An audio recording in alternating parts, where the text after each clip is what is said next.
Batman'ın nişanesi olan, manevi değeri olan külliye ve müştemilatında yapılan bazı konserlerden dolayı rahatsızlığımızı dile getirmiştik.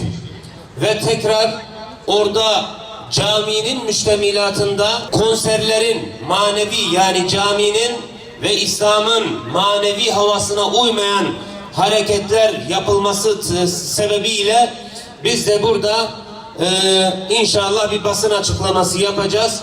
Basın açıklamamıza başlamadan önce malumunuz bu hafta Urfa'da ve Kahramanmaraş'ta yapılan da sabrı cemil Rabbimden niyaz ediyoruz. Onların ruhuna da inşallah çocuk evlatlarımız zaten cennetlikler. Allah rahmet eylesin inşallah. Allah sizlerden de razı olsun. Bismillahirrahmanirrahim.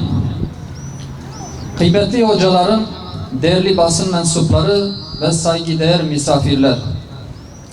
Batman'ın manevi silüetini taçlandıran ve manevi mimarisinin müstesna eserlerinden biri olan Necat Nasıroğlu Külliyesi sadece taştan ve betondan ibaret bir yapı değil, şehrimizin inanç değerlerini, İslam medeniyetinin vakarını ve Batman halkının mukaddesatına olan bağlılığını temsil eden bir ibadet merkezidir. Ancak ne yazık ki son dönemde bu mübarek çatının altında düzenlenen konser ve eğlence etkinlikleri mekanın manevi ruhunu yaralamakla kalmamış, aynı zamanda külliye adabıyla bağdaşmayan bu tablolar toplumsal vicdanımızda derin yaralar açmıştır.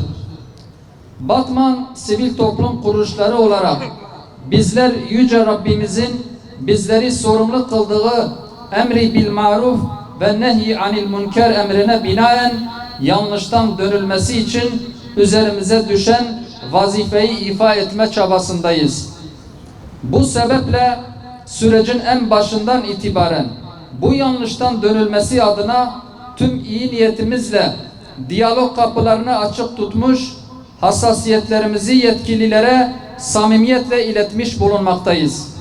Maalesef sergilediğimiz bu yapıcı tutum ve sunduğumuz çözüm önerileri bugüne kadar karşılıksız bırakılmış, halkımızın dini duyguları ve mekanın kutsiyeti adeta görmezden gelinmiştir. Gelinen bu noktada değerlerimizi muhafaza etmek ve bu manevi aşınmaya dur demek adına kitlesel bir duruş sergilemek bizim için kaçınılmaz bir sorumluluk haline gelmiştir. Bugün burada sessiz kalmanın bu manevi aşınmaya ve münkere rıza göstermek olduğu bilinciyle külliyede icra edilecek ibadethane kimliğine ve inanç değerlerimize aykırı her organizasyondan önce gür bir sesle tepkimizi dile getirme kararı aldığımızı ilan ediyoruz.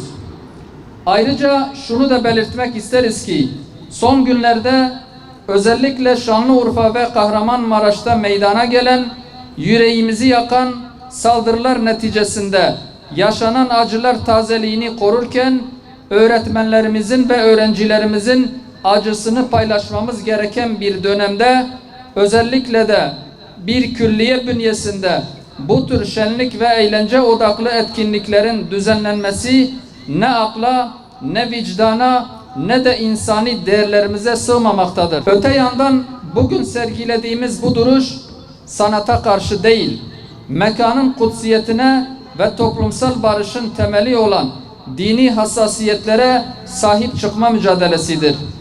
Bu duruş sadece bugünü kurtarma çabası değil, aynı zamanda yarınlarımıza ve evlatlarımıza bırakacağımız kültürel mirasın saflığını koruma mücadelesidir.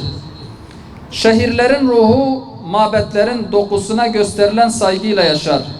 Bu anlamda bizler her faaliyetin kendi doğasına uygun mekanlarda icra edilmesi gerektiğine inanıyoruz. Bir ibadet merkezi, bir eğitim yuvası olarak inşa edilen bu külliyenin popüler kültürün geçici ve mekana aykırı etkinlikleriyle kimliksizleştirilmesine göz yummayacağız. Batman'ın tarihi ve kültürel kodlarında var olan hürmet duygusunu diri tutmak adına yetkilileri bir kez daha sağduyuya, halkımızı ise bu haklı duruşumuzda yanımızda olmaya, inancımızın izzetini ve külliyemizin manevi havasını muhafaza etmek için bu manevi nöbete güç vermeye çağırıyoruz. Unutulmamalıdır ki değerlerine sahip çıkmayan bir toplum kimliğini ve hafızasını kaybetmeye mahkumdur. Bizler bu yanlıştan dönülene kadar kararlılığımızdan ödün vermeyecek, hakkın sesi olmaya devam edeceğiz. Batman Sivil Toplum Kuruluşları.